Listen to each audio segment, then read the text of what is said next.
हमारे चैनल में आपका बहुत बहुत स्वागत है। हाल ही में आपको शिवसेना के विभिन्न पदों पर नियुक्त किया गया है, क्या कहेंगे?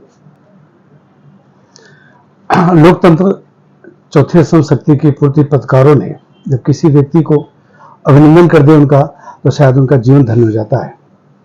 तत्पश्चात मैं अपने विषय मानना चाहूंगा कि जैसे आपने कहा कि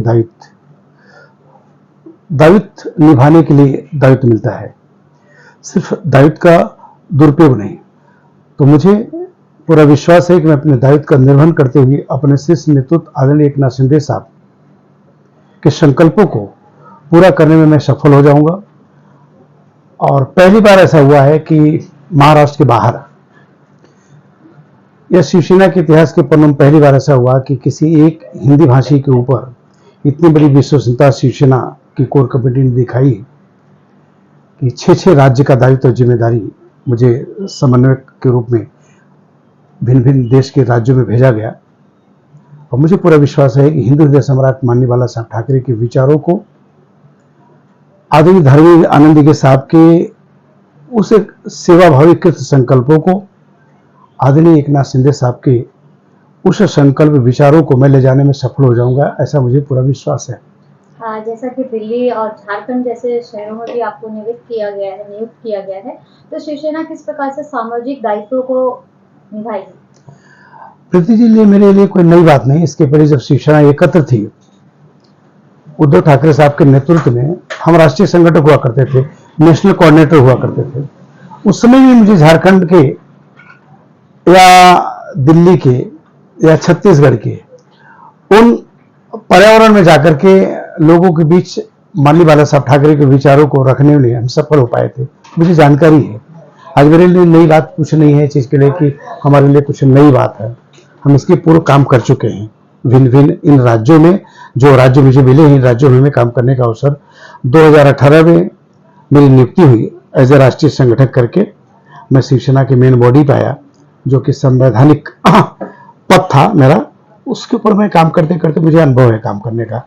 मुझे लगता है इसी को देख करके आदरणीय एकनाथ शिंदे साहब ने मेरे नाम को चुना और मुझ पर उन्होंने विश्वास किया। उप मुख्यमंत्री एकनाथ शिंदे जी ने जो दायित्व आपको दिया है, इतनी बड़ी जिम्मेदारी है, उसको कैसे देखते हैं? हमें ऐसा लग रहा है कि पीछे मुड़ के देखूंगा तो आदरणीय एकनाथ शिंदे साहब हमारे आधार स्तंभ, और उनके द्वारा किया हुआ किसी पक्ष और संगठन में रचनात्मक कार्यों को करते हुए कैसे आगे बढ़ा जाता है। आदरणीय एकनाथ शिंदे साहब प्रेरणा है सभी शिवसैनिकों के लिए। हम तो उनके साथ 97 का जब चुनाव लड़ रहे थे वो कॉरपोरेशन का, तो मैं भी चुनाव का इच्छुक उम्मीदवार के रूप में मावली मंडल गणेश टाकिज के सामने इंटरव्यू हो रहा था। और इंटरव्यू लेने वाले आदरणीय गणेश नाइक साहब थे। तो उस समय से लेकर के सभागृह नेता से लेकर के शाखा प्रमुख से लेकर के वर्तमान समय को लेकर के हमने बड़े नजदीक से आदरणीय एकनाथ शिंदे साहब को देखा है। मैं तो ईश्वर से प्रार्थना करना पड़ूंगा किसी संगठन का मुखिया और किसी कार्यकर्ताओं के प्रति इतना बड़ा आदर और सद्भाव का भाव रखता हो तो मात्र एक में वो नाम है आदरणीय एकनाथ शिंदे साहब। और भी उत्तर भारतीय चेहरे थे, गुलाब दुबे ही क्यों नहीं होना चाहिए प्रीति जी? गुलाब दुबे वो अच्छी तरह मेरी निष्ठा को उन्होंने देखा, समझा। अरे 36 वर्ष बीत गए। 19 अक्टूबर 1986 को मैं शिवसेना में प्रवेश किया, जब उस कालखंड में आदरणीय एकनाथ शिंदे साहब शाखा प्रमुख हुआ करते थे किशन नगर के वहां पे। मुझे अच्छी तरह याद है आदरणीय मधुकर पोद्दार साहब उनके शाखा का उद्घाटन किए थे। वो दिन भी मैंने देखा था, उस भीड़ के हिस्सा में था। तो आदरणीय अगर एकनाथ शिंदे साहब ने मुझे विश्वास किया है तो मैं नहीं समझता हूँ कि किसी को उत्तर भारतीय के ऊपर विश्वास किया है। मैं ऐसा समझता हूँ कि वो कट्टर शिवसैनिक, कट्टर निष्ठावान या कट्टर हिंदूवादी विचारधारा रखने की सोच और क्षमता मुझ में देखा होगा, तो उन्होंने ऐसा निर्णय लिया। अन्यथा बहुत बड़ी बात है, बहुत बड़ी बात है। अभी एक उत्तर प्रदेश में आपके मंदिर का उद्घाटन होने जा रहा है, जहां पर मुख्य अतिथि के रूप में उप मुख्यमंत्री एकनाथ शिंदे की भी मौजूदगी होगी, क्या कहेंगे? जी, राष्ट्र और महाराष्ट्र से अनगिनत राज्यों से वहां के माननीय लोग आने की संभावना है। हाँ, इतना जरूर है कि गर्मी, भीषण गर्मी का उस समय प्रकोप रहेगा। ऐसे हालत में जो भी मानवों का मन विचार बनेगा वो तो मुझे नहीं पता है, लेकिन हमने सभी जगह अपने निमंत्रण को पहुंचाने में सफल हुआ हूं। और भी जो शेष बचे हुए हैं वहां तक निमंत्रण कुछ मैं अपने मित्रों के माध्यम से, अपने सहयोगियों के माध्यम से वहां तक पहुंचने और पहुंचाने का प्रयत्न कर रहा हूं, कोशिश कर रहा हूं। हाँ प्रीति जी, बहुत अच्छा आपने प्रश्न किया कि आपके प्रति क्यों नहीं मेरे प्रति। 2005 में जिस रोड के ऊपर भव्य मंदिर बनकर के निर्मित हो चुका है, जिसका उद्घाटन आगामी 3 मई से लेकर के 9 मई के बीच प्राण प्रतिष्ठान होना सुनिश्चित हुआ है, उस रोड का नाम है धर्मवीर आनंद दिघे मार्ग। हमने 12,500 फुट का वहां पे श्री आनंद दिघे मठ का निर्माण हो चुका, जिसमें 14 कमरे हैं, 3,500 फुट का एक हॉल है, सब लेटरिन बाथरूम सब अटैच। ये हमारा आदरणीय आनंद दिघे साहब के प्रति मेरा प्रेम या शिवसेना के प्रति मेरा भाव, तो क्यों नहीं आदरणीय शिंदे साहब सोचेंगे। और फिर इसके पहले मैं नहीं मानता हूं कि गुलाब दुबे के बारे में या किसी हिंदी भाषी के बारे में या किसी उत्तर भारतीय के बारे में पहली बार सोचा गया। मैं आपके इस प्रतिष्ठित चैनल के माध्यम से आपको याद दिलाना चाहूंगा, कन्हैयालाल गिडवानी कौन थे, घनश्याम दुबे जी कौन थे, संजय निरुपम कौन थे, चंद्रिका केनिया कौन थे। तमाम ऐसे जो कि अमराठी समाज के चेहरे, जिनको आदरणीय हिंदू सम्राट माननीय साहब ठाकरे जी विधान परिषद से लेकर के राज्यसभा सदस्य तक भेजने का काम किया। ये हमारे हिंदू सम्राट माननीय साहब ठाकरे और आदरणीय एकनाथ शिंदे साहब, जो उनके पथों पे चलने के लिए दृढ़ संकल्पित और उनके द्वारा बताए हुए रास्ते पे चलने के लिए आज सुसज्ज हो चुके हैं तमाम शिव सैनिकों को लेकर के। मुझे पूरा विश्वास है कि जिस तरह से 2024 में विधानसभा से लेकर के लोकसभा तक आदरणीय एकनाथ शिंदे साहब को महाराष्ट्र की जनता सहित राष्ट्र के लोगों ने साथ और हाथ दिया, कदम से कदम मिलाया। देश देख रहा है कि आदरणीय एकनाथ शिंदे साहब का अस्तित्व राजनीतिक पटल पे क्या है, विशेष करके महाराष्ट्र के राजनीतिक कुंबे में लोहा मनवा चुके हैं। वो सब लोगों ने स्वीकार किया। इतना तक नहीं कि धनुष्य बाण तीर कमान जो शिवसैनिकों का अस्तित्व है, तत्व है, वो आदरणीय एकनाथ शिंदे साहब के पहुंचा। यही तो हिंदू सम्राट माननीय बाला साहब ठाकरे का पूजा था, यही तो उनका आस्था विश्वास था। मुझे पूरा विश्वास है कि एकनाथ शिंदे साहब बहुत सफल होंगे आने वाले कल में। और सर, हिंदू हृदय सम्राट बाला साहब ठाकरे के जैसा कि उनका ऐसा विजन रहा है कि एक छोटे से कार्यकर्ता को जमीन से उठाकर जिस तरह से आसमान की ऊंचाइयों पर जिस तरह बिठाया जाता है, उसका एक जीता जाता उदाहरण जो कि हमारे उप मुख्यमंत्री एकनाथ शिंदे जी हैं, जिन्हें एक शाखा प्रमुख से उठाकर दिल्ली की तख्त पर उनको बिठाया गया, मुख्यमंत्री बने। और उसका जिस तरह से हिंदी भाषी समाज से एक दूसरा उदाहरण आपके माध्यम से जिस तरह देखा जा रहा है कि एक छोटे कार्यकर्ता से लेकर आपको आज राज्य समन्वय बनाया गया है, किस तरह इस चीज का? हम इस तरह से देखते हैं कि जैसा कि सब कुछ आपके प्रश्नों में आपका उत्तर भी दिख रहा था कि शिवसेना एक ऐसा संगठन है कि 20% राजनीति, 80% समाज सेवा, ऐसी प्रेरणा आदरणीय हिंदू सम्राट माननीय बाला साहब ठाकरे से मिलती है समस्त शिव सैनिकों को। उसी पथ पर चल चल करके वहां पे एक निष्ठा का बहुत बड़ा सम्मान है, जिसका कारण रहा कि छोटा सा व्यवसाय करने वाले, रिक्शा के माध्यम से अपने परिवार का भरण पोषण करने वाले आदरणीय एकनाथ शिंदे साहब इस सूबे के मुख्यमंत्री बनते हैं। नारायण राणे साहब साधारण परिवार और साधारण सा उनका रोजी रोजगार होने के बावजूद भी इस सूबे के मुख्यमंत्री बनते हैं।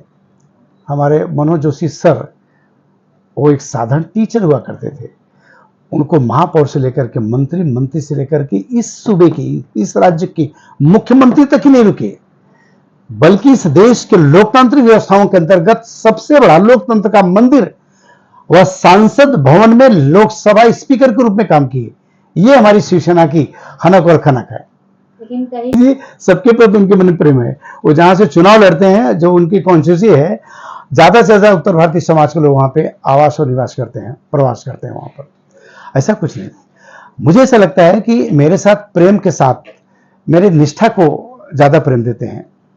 यही शिवसेना का परिपाटी परंपरा रही है। बताइए, आपसे मैं पूछता हूँ, अगर मैं बीच में इधर उधर अगर कहीं गली अपनाया होता, किसी दल का सहारा लेने की कोशिश किया होता, ऐसा छाती ठोक के नहीं कह सकता हूँ कि मैं निष्ठावान हूँ। मैं 36 वर्ष से शिवसैनिक अगर कोई है तो हिंदीबाजी क्या होता है, परप्रांति क्या होता है। मैं शिवसैनिक हूं और शिवसैनिक रहूंगा, और शिवसैनिक रहने का आपके मीडिया के माध्यम से ये भी मैं स्पष्ट कर देना चाहूंगा, दुनिया से जाते वक्त मेरी स्तंभ पे वो भगवा ही जाएगा, इतना भगवा समझे प्रेम है। जरूर मुझे शिव कुमार जी ऐसा लगा था जिसके लिए कि राष्ट्रीय प्रवक्ता एक बड़ी चीज होती है, बहुत बड़ा दायित्व होता है। आप जैसे सम्मानित प्रतिष्ठित चैनलों के माध्यम से देश विदेशों के बीच में गुलाब दुबे नाम का व्यक्ति का एक व्यक्तिगत नाम गया, लोगों तक में पहुंचा। अब जहां तक देखने की बात है, समझने की बात है, तो देखना समझना अब अतीत की बात है। अब तो मुझे अवश्य चिंतन करने की आवश्यकता है। बस एक ही मेरे मन में है कि जो व्यक्ति इतने बड़े पद पर रहने के बावजूद भी सुख शांति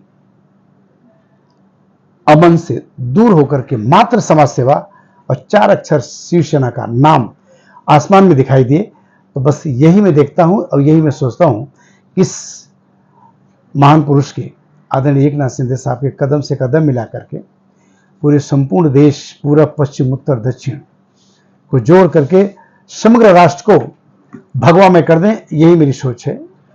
बड़ी निष्ठा से निभाऊंगा जैसे निभाते आया हूं मैं। मुझे पूरा विश्वास है कि मेरे निष्ठा में कभी कोई जरा सा भी कोई अड़चन नहीं आएगी, और अगर अड़चन कहीं दिखती है तो मेरे पीछे एक ऐसा सम्राट खड़ा है जिसका नाम है मर्द मराठा आदरणीय एकनाथ शिंदे साहब। उनको देखने के बाद ऐसा मैं देखता हूं तो मुझे उनके आंखों में सब कुछ हमारी उनकी बातचीत हो जाती है, और मुझे पूरा विश्वास है कि दिल्ली से लेकर के देश के अन्य राज्यों में मैं अपने को सफल पाऊंगा, इसलिए कि पीछे से उनका आशीर्वाद है। और मैं बहुत बहुत धन्यवाद देना चाहूंगा हमारे युवराज डॉक्टर श्रीकांत शिंदे साहब, जिनके मन में सोच बनी कि यह निर्णय और यह सोच कि महाराष्ट्र के बाहर राज्यों का दायित्व या निभाने की क्षमता किसी में है तो गुलाब दुबे में है। यह निर्णय हमारे युवराज श्रीकांत शिंदे साहब को बहुत श्रेय जाता है। मैं बहुत बहुत उनका मैं अभिनंदन करना चाहूँगा। श्रीकांत शिंदे साहब, कल दोपहर में हम वहाँ पे गए, कल तक मुझे कुछ नहीं पता था। हम वहाँ पे कल वर्षा के बगल में वहाँ पे मुक्ति है जहाँ पे वो बैठते हैं, और मैं अंदर जाने के बाद मुझे कुछ नहीं पता था। वहाँ पे श्रीकांत शिंदे साहब मुझे कि चाय अपने पिया कि नहीं, मैं बोला चाय पिया। वो एक फ़ोन करते हैं शिवसेना राष्ट्रीय सचिव संजय मौर्य जी को कि गुलाब दुबे की नियुक्ति करना है। उत्तर भारत के 6 राज्य उन्हें दिया जाता है। हमें तो 6 राज्य मिला है। शायद मैं अपने गांव जाकर के परिवार के बीच में कहूँ कुछ मुझे कुछ टुकड़ा मुझे दे दीजिए जहां मैं नेतृत्व करूँ, सकता है 50 बार सोचेंगे। तो ऐसे मराठाओं को, ऐसे युवराज आदरणीय श्रीकांत शिंदे साहब का मैं अपने तरफ से बहुत बहुत अभिनंदन करता हूं और उनका साधुवाद देता हूं उनको मेरे तरफ से। सर, देवभूमि उत्तराखंड से हम शुरुआत करेंगे। देवभूमि उस धरती का आशीर्वाद लेकर के बाकी जो सुनिश्चित राज्यों के प्रति दौरा हमारा लगभग सुनिश्चित हो चुका है। वहाँ के सभी राज्य प्रमुखों को हम अपने तरफ से कल ही रात को आदेशित कर दिए कि आप लोगों को मैं बहुत जल्दी आपके बीच आने वाला हूँ, ऐसा सूचना मैं दे चुका हूँ सभी राज्य प्रमुखों को। एक बार फिर से राज्य समन्वयक के रूप में आपको नियुक्त किए जाने पर हमारे चैनल की ओर से आपको खूब खूब धन्यवाद। बहुत बहुत धन्यवाद। आप सभी को भी बहुत बहुत धन्यवाद।